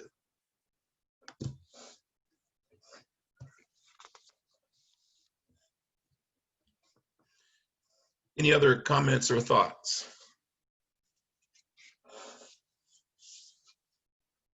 Okay, we're gonna talk more about this tomorrow.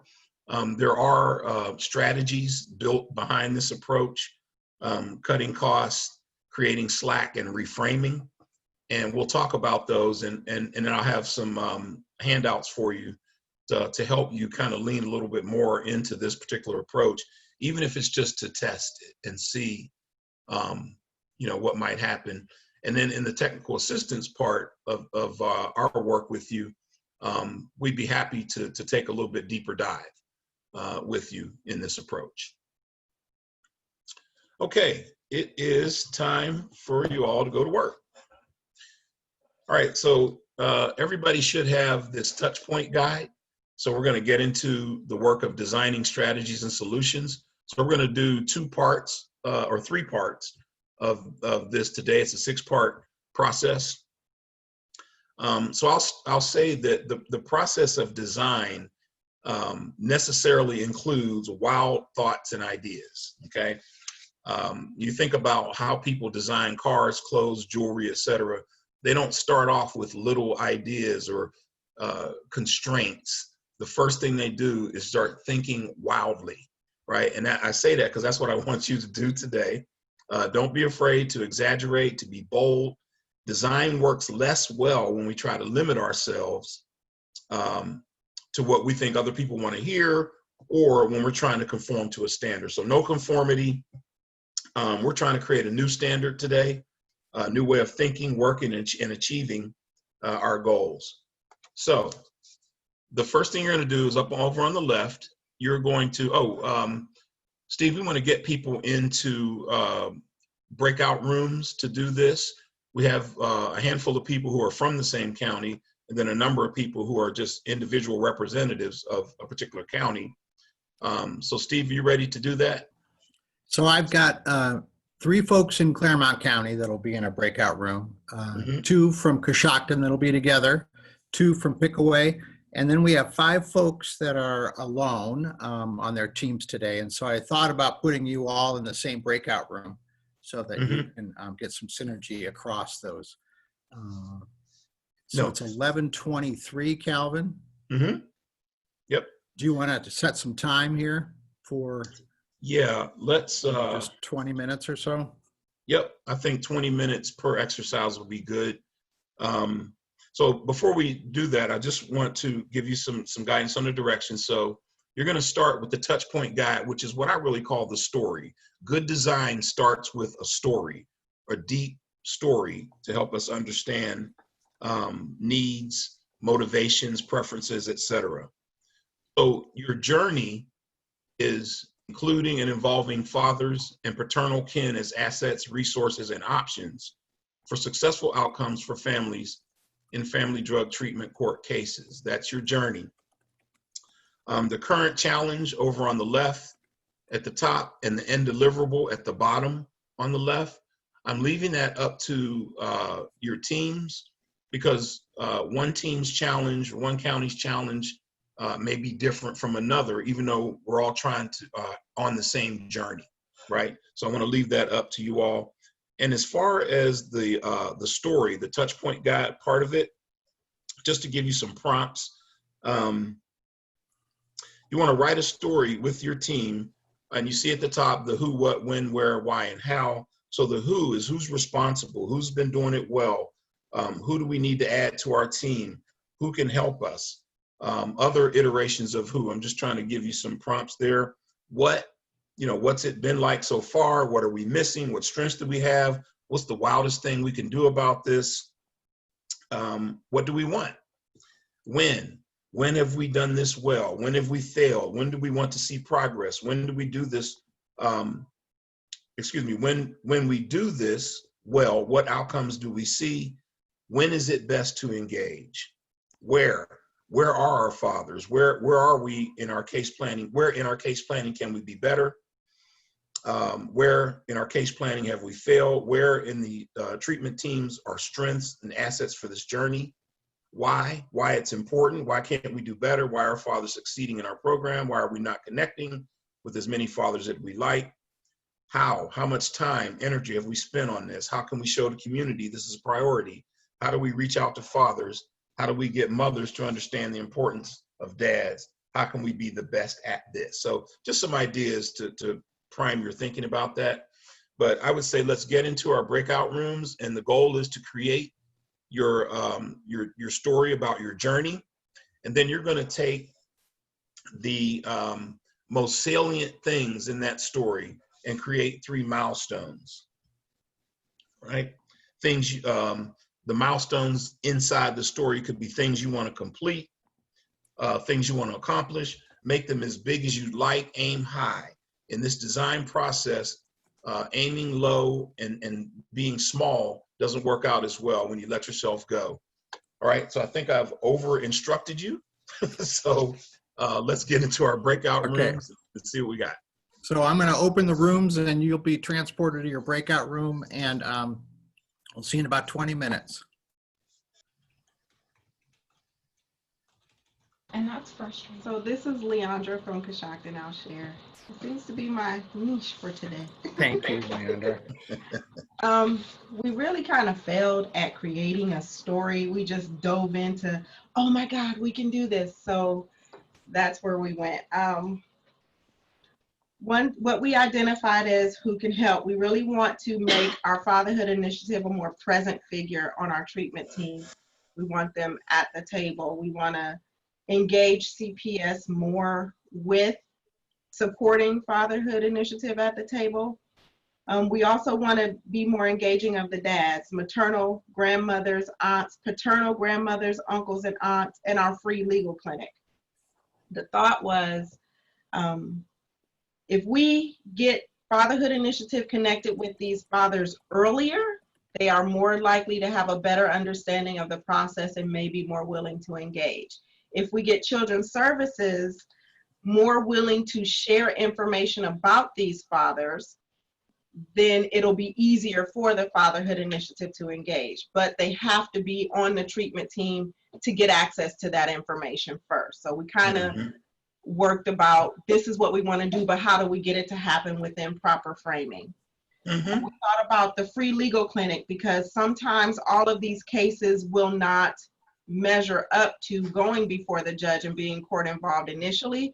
But if we can get them in at the free legal clinic, they'll have some advice prior to being involved with the court on an open case.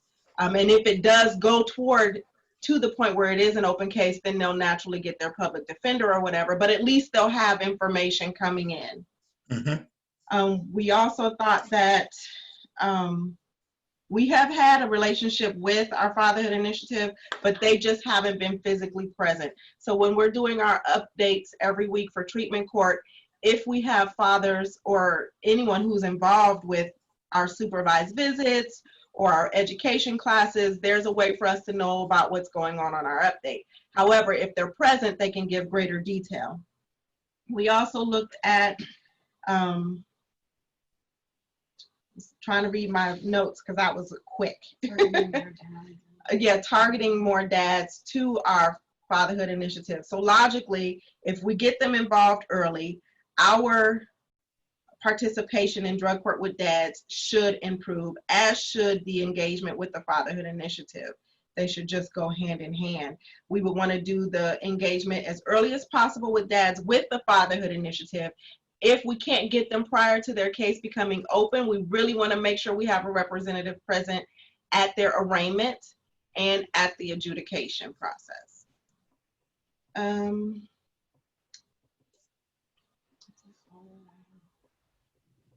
One thing that we can do better is have better follow-up with our referrals. We want to make sure that when we're making the referral, if we don't hear back, we'll say in 2 weeks, just giving everyone time to have the ability to open their schedule and respond, then we want to be the ones reaching out, not just to Fatherhood Initiative, but to our children's services, to the parent themselves, even to extended family. We thought about the maternal and paternal side of the families. If mom is resistant, sometimes grandma or uncle, brother, whoever says, yeah, this is why they're resistant. So they may be willing to share a piece of that story that we're missing and have us open up a better conversation. We also explored being able to offer our parenting education classes through our Fatherhood Initiative. So we have Mama's Gateway, Understanding Dad, 24/7 Dad, Fathering in 15. We have all these programs for the National Fatherhood Initiative, and we are looking at in what phase would it be best to implement those referrals. We don't want to do it at phase 1 because we're looking at compliance. We're looking at you wrapping your head around becoming healthy. But if we start this at phase 2, where you've had a longer stretch and you're beginning to accept what your journey is, in phase 2, we can build in these supportive classes, and now you're willing to take in other tools that we have to offer. And I think that between phase 2 and phase 3 is where offering these parent education classes, as we call them, would be most beneficial to our participants. Mm-hmm. That's the quick of it. Great stuff. How about Oh, somebody really? from Claremont County? Lisa, Angie, or Diane, one of you guys want to? I will Share. share, just kind of piggybacking off of what Leandra shared. We talked too about just different ways of that we maybe have missed in involving fathers.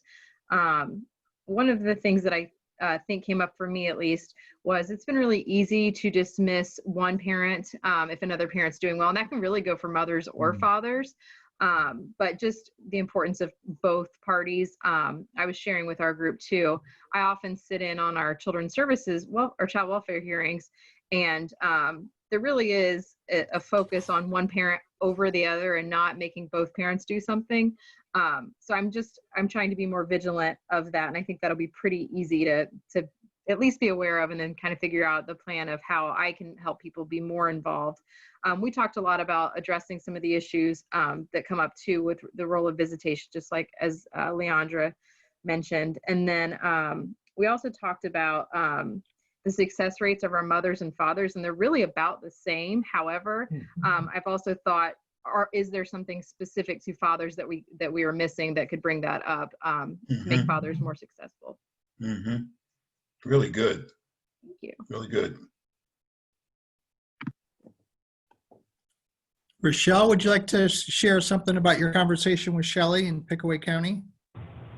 Oh, Steve, I'm actually still on the phone with Shelley. Okay, good. We're having a very in-depth conversation. Excellent. Well, hopefully you can share some tomorrow. Yes. Thanks. So what about folks that were solo, and talking together? We're concerned about how we can help you engage your teams. Hi, this is Holly from Williams County. So we had a group of a few of us with vastly different roles. So we didn't get as far as everyone else did, I think, but we kind of identified a couple of things that are that all three of us were struggling with, just engaging fathers at all.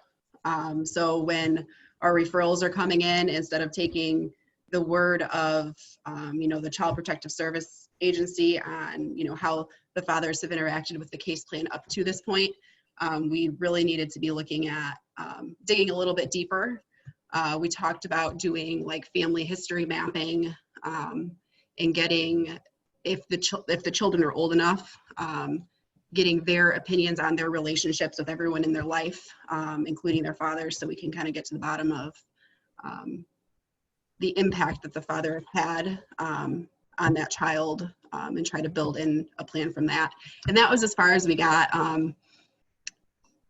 Like I said, we were from very different backgrounds and in different jobs, so there wasn't there was just a lot more conversation, I guess, to try to figure out what we had in common. Yeah, understood. So could you, Holly, could you add about the family history map? I'm sorry, my daughter was screaming in the back. Yeah, so one of the things that I do with the juveniles that I work with is we do a family history map. So we sit that child down and we have them draw a diagram of everyone who is important in their life, and kind of note like the impacts that each person has had on that child, and it helps understand relationship dynamics. So I think that if the kids are old enough to do that, I think that that's really helpful. And even for both the mother and the father to do, if they're willing, can really give the team a sense of the dynamics going on in the family.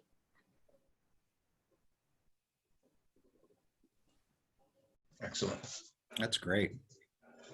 I want to ask that group a question. So, because we're going to do more of this tomorrow. If you're alone again, what is the best? Would you like to work alone, or is it helpful to be together with other folks that are alone?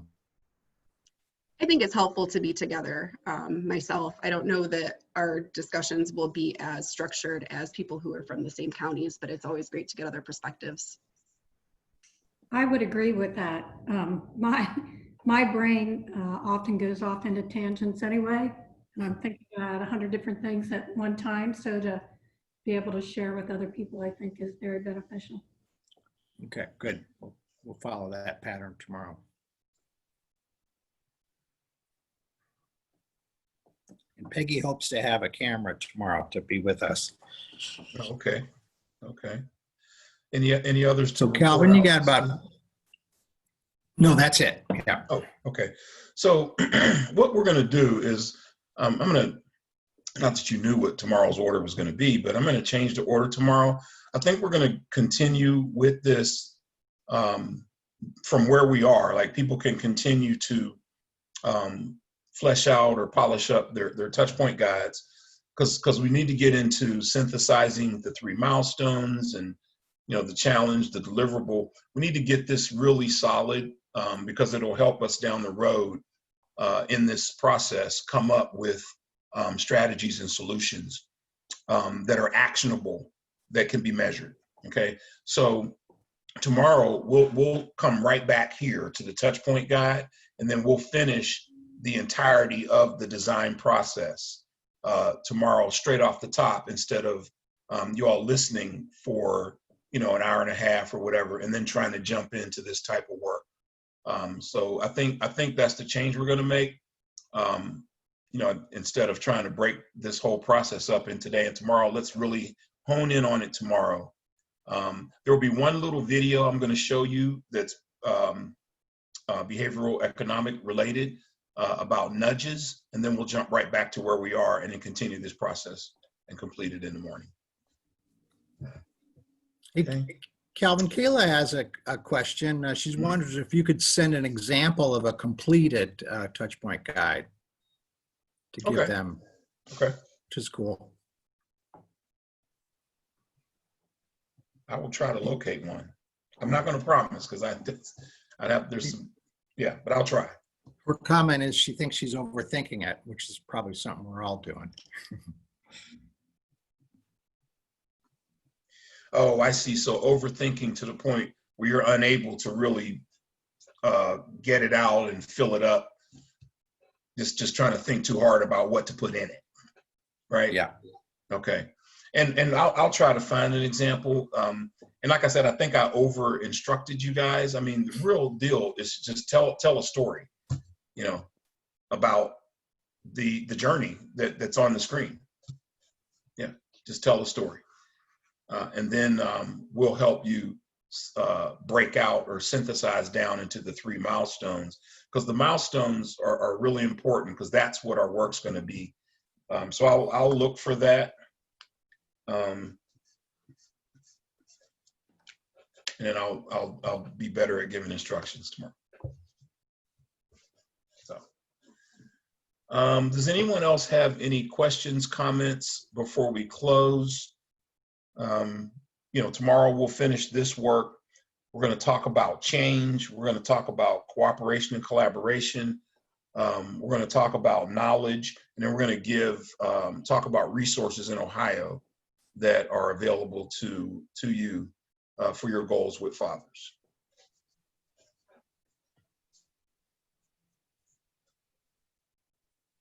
I wanted to say too, if you're comfortable inviting someone in, it might be too deep into the process now, but if there's someone on your team who you think could jump into this and would help you tomorrow, feel free to send them the registration and have them join us.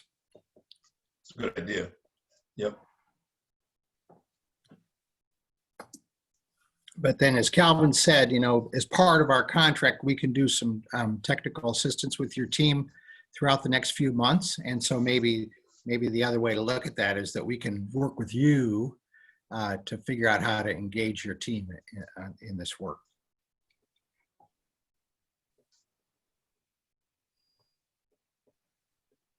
Okay. Well, that's all I have. Steve, Harold? Oh, wait a minute. I'm supposed to. The PowerPoint's freezing, but all I have is the thank you slide. So thank you. All right, we'll see everybody tomorrow morning at 9. Have a good day. Have a great day. All right. Bye-bye. Bye. Calvin and Harold, could I Yes. ask a question about